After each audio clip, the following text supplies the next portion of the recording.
Well, goddamn.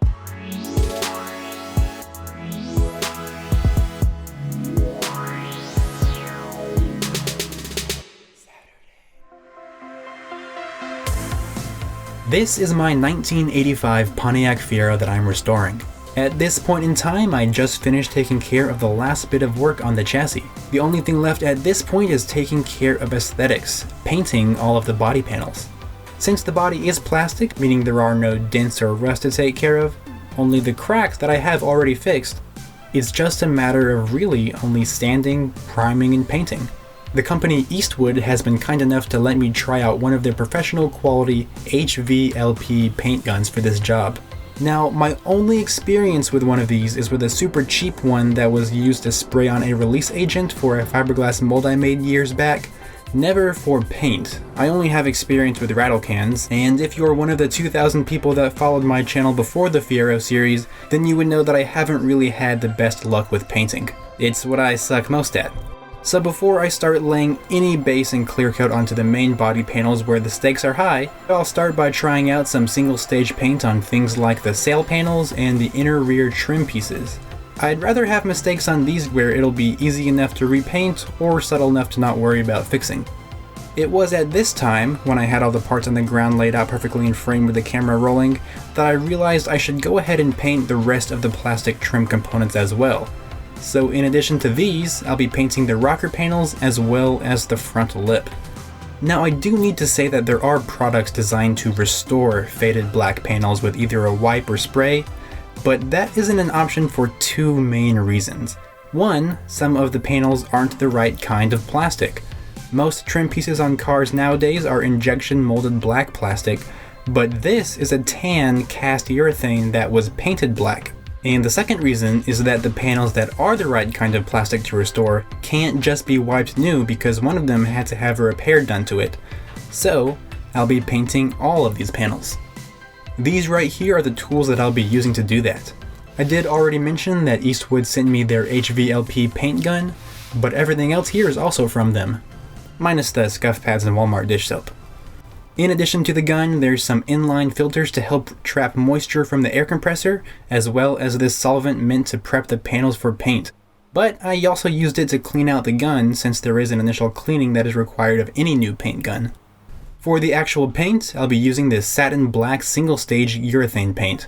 Single stage basically means that it's designed to go on by itself without a clear coat, though if you want you can add one. But because these are just trim panels, I won't be. Instead of primer, I'll be using this adhesion promoter. This kind of acts as a primer, but its main benefit is acting as a coupling agent. It's really helpful for getting paint to stick and pretty much necessary for when you're working on raw plastics. The paint would otherwise easily flake off over time. So now that we know what we're working with, let's start prepping the parts. There were still some metal U-clips left in some panels, so those were popped off. One of the sail panels had the faux window already missing when I got the car, but the driver's side one was still present. With the help of a heat gun and a screwdriver, it came out, although in a few pieces, but that's okay, it was already cracked to begin with. There's still some adhesive left over, but a wire brush on my drill took care of the majority of that. Goo Gone and a razor blade got the last little bits. Now, to wash and scuff these guys. I did give the car a wash when I first got it, but I'm just now realizing that was over 2 years ago. After Elise did the cleaning, I did the scuffing with a maroon scuff pad. This is pretty much the equivalent of around 400 grit sandpaper, and it's just so that there's a good bite for the paint to mechanically bond to. So after finishing off all of the panels, rinsing them off, and leaving them to dry in the sun for a while, they were ready to be painted. On the website for the Bulldog brand adhesion promoter, it says not to use any paint prep solvents prior to painting, just to clean it with dish soap and water and let dry. So I did just that and then wiped it all down with a lint-free cloth to remove any bits of dust, though a tack cloth would be ideal. The Bulldog spray was then applied following the directions on the can, though it was going on a little weirdly. Very heavy and spritzy, if that makes sense. Not super aerated. I didn't worry about that though, I just kept going. Next was getting the paint ready. Like I previously said, this is a urethane paint, so that means it has an activator for it. This particular one is mixed in with a paint with a 3-to-1 ratio, 3 parts paint to 1 part activator. And after a bit of mixing, it was poured into the gun through a strainer just for a little insurance to get rid of any impurities, dust, or what have you. Here is mistake number 1. Not enough paint mixed up. Supplying the air for the gun is this relatively cheap 21-gallon compressor. Before going to the gun itself, the air is first routed through this DIY moisture trap I made a while back for my blasting cabinet. Now, as the name suggests, it's designed to trap any moisture in the air supply so that way it won't come out with the paint you're spraying and ruin everything. Copper would have been the ideal material to build this out of, but this is fine for what I'll be using it for. The maximum operating pressure for this size and schedule of PVC pipe is around 280 psi, but I'll only be supplying it with about 90 psi, so it is up to the task. In addition to the trap itself, there is a moisture filter directly after it, as well as one of the filters that Eastwood supplied directly before the air pressure regulator on the gun. There is no moisture getting in here. So, with all this set up, I'm ready to start spraying. Now, I really want to reiterate, this is my first time. I'm a little nervous as I'm not really sure what to do, but I know I'll get better with experience. I noticed that the adhesion promoter layer looked a little uneven and heavier in some spots on the rockers, but mistake number 2, I decided to not worry about that.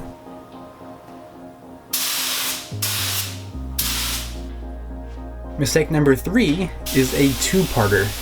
I didn't have my settings dialed in on my gun, so there wasn't a lot of even coverage of paint being laid down, so to compensate, I went slower than I should have. The paint was going on way too thick. I was about to move to the other panels, but nope, they were too messed up to paint. The adhesion promoter was globby on the sail panels and seemed to be reacting on the inner rear trim panels because there was a bunch of little bumps everywhere. I did not want to deal with these right now, so I just put them to the side and started working on the front lip. But remember mistake number 1?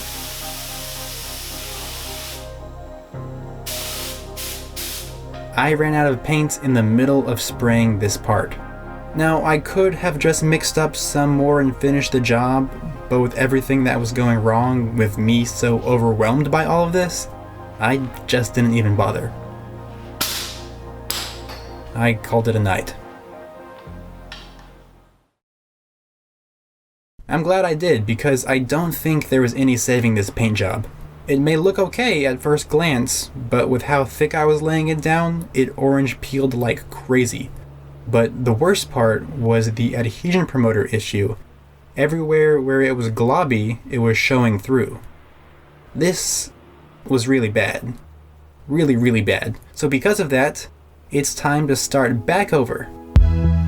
I let the paint fully dry for a day, and then everything was brought out back to the rocks and wet sanded yet again. After final cleaning and drying, they were ready for round 2. To fix mistake number 1, I made sure to mix up plenty of paint this time. To fix mistake number 2, I used a different brand of adhesion promoter. I don't want to badmouth Bulldog because I've seen it used online so many times with great success, but I found that the SEM brand works fantastically. Instead of the one medium coat that Bulldog says to do, SEM says to spray one light mist coat, then one medium coat after the first one flashes off. It's also a really fine mist that comes out, so it lays down very evenly. So after that, fixing mistake number 3. I won't pretend to have a complete understanding of how to dial in the settings for the paint gun, because a lot of that comes from experience and just adjusting in the moment. But I found that Brian over at the Paint Society YouTube channel has a fantastic video on how to get a good baseline. So if you want to start painting, watch that before anything. Now, I gotta say, the paint went on very well this time, but if you have experience in this field, you would know that I'm still moving way too slow. I should probably be a bit closer too.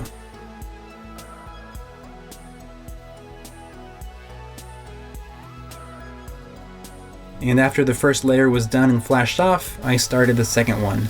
Again, way too slow. I know that now. But after these parts were completely covered, it was time to clean up. It's so dark you can't even see that, but the paint level is right at the bottom of the cup, so I mixed the absolute perfect amount of paint. By pure chance. Nice. Something I didn't show after the first time painting was taking the HVLP gun apart and cleaning out all of the components.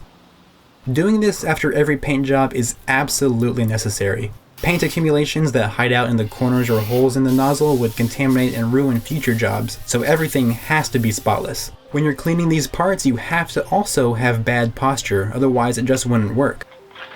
Oh my god. Okay, let's see how those parts came out. The panels came out great. Perfect? Hell no. There's a teeny bit of trash in a few spots and also just some imperfections in the plastic that I just didn't bother fixing. But overall, they're great. You would not be able to tell that there was an entire chunk missing here in this panel. For what they are, trim panels, they are fine by me. Something I'm kinda hesitant to show is just how bad the front lip is though. The paint is great, but the plastic itself is creased and warped pretty badly. This is actually the one I got from the used white bumper I picked up to replace the one that the car originally had. The one my Fiero came with. Red. It's just cosmetic. Was not usable. This one barely is. I mean, you should have seen it before I used the heat gun to get it to where it is now, but it's still far from nice. I didn't really want to bother using flexible body filler or spend any more time with a heat gun trying to fix something that will ultimately just be tucked under the car, not really visible. Plus, it's just a few bolts that hold it to the bumper, so if I do find a better one or have a change of heart about this one, I can easily take it off and correct it. Right now though, I'm cool with this. So, with all of these panels done and looking fantastic, that means the very last plastic trim pieces are these from before. They still had all of the weird goopiness from the Bulldog spray, so in addition to just re-scuffing everything, I had to sand the panels smooth. So once they were prepped and clean, they were brought back to the barn. I realized here that this table has been the painting table for a whole lot of projects, and because of that I don't want any of the overspray and garbage that has accumulated on it flying up and onto the panels. So I covered it with masking paper. The same method was done as the previous panels.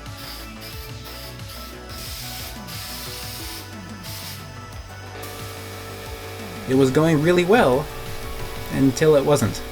I got 2 good coats over everything except the sail panels. Well, these are okay, but I ran out of paint when doing the second coat of these. I knew I was running low, and that's why I just got this section of this panel, but on this one I was able to get this side, and while starting to do this side I was completely out. And the finish is pretty bad. If I would have kept going, I obviously would have evened out, but I am probably going to have to sand this panel, that one again, and paint them one more time. But first I have to freaking order new paint. Fantastic.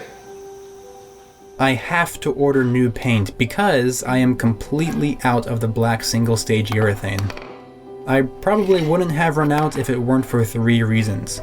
1, repainting the panels basically wasted a quarter of it, and 2, I was going so slow and applying the paint too heavily. I could have covered a larger area if I was closer and went faster, which means I would have used less paint per panel. And 3, I wasn't using a reducer. A reducer both thins the paint so it lays down evenly, as well as makes it last a little longer since you're basically diluting it a tiny bit.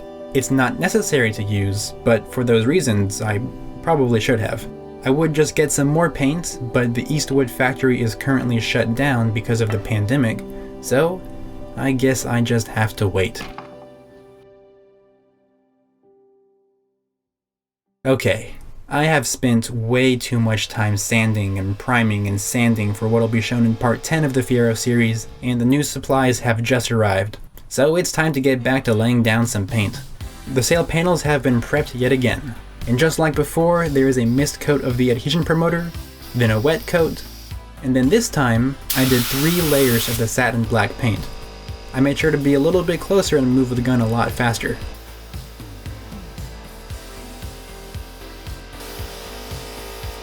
and after letting it dry overnight, they looked great. The surface was smooth and there were no issues anywhere, except for this one teeny tiny spot on the driver's side panel that I'll notice every single time I get in the car, but it's fine, I'm not gonna let it bother me. I'm not gonna let it bother me. I'm not gonna let it bother me. I'm not gonna let it bother me. I'm not gonna let it bother me. The panels were sat out in the sun for about an hour just to make sure that paint is really baked on there and fully dry. I did that because I'm installing the last pieces for these guys to make them fully restored.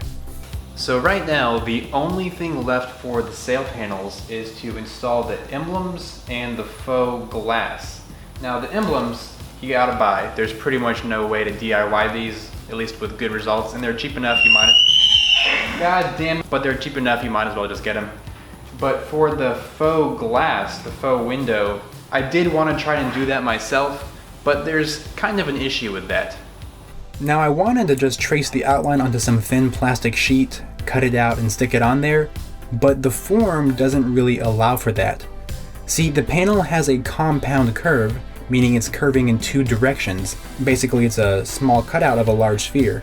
So a flat panel cannot go here. So because of that, my DIY plan was shot down and I shelled out the money to buy some OE style replacements that I got online.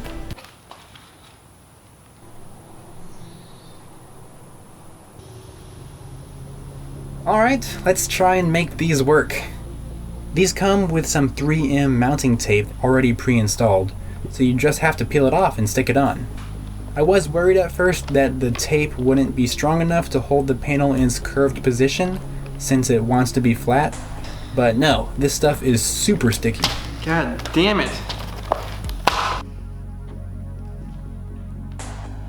And after pressing all sides down, I did slide on some clamps just to make sure it's really adhered well. And then, the very last piece of the puzzle was the little Pontiac emblem. So with that on, and after repeating everything on the other panel, check these out.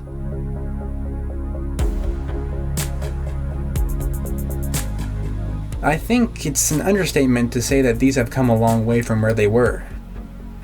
They definitely do not look like they're 35 years old. Granted, 90% of the visible surface is the new panel, but still, very nice. It's time to set these with the rest of the plastic trim panels, which is in the garage and on top of the Fiero. Besides the dust that these have collected after sitting for weeks, these really all do look great. I definitely have gained a lot of the confidence needed to paint the main body panels. I still have many more panels to prime, so that's more experience to gain before I lay down any base and clear coat. I want to say thank you again to Eastwood for supplying the paint and supplies for this project, as well as Brian from Paint Society for making such great instructional painting videos. If you want to check either of them out, I will have links down below in the description. But alright, that is it for this one. Time to go back into the barn and spend many hours sanding the rest of the body. So, until next time, I'll see you guys later.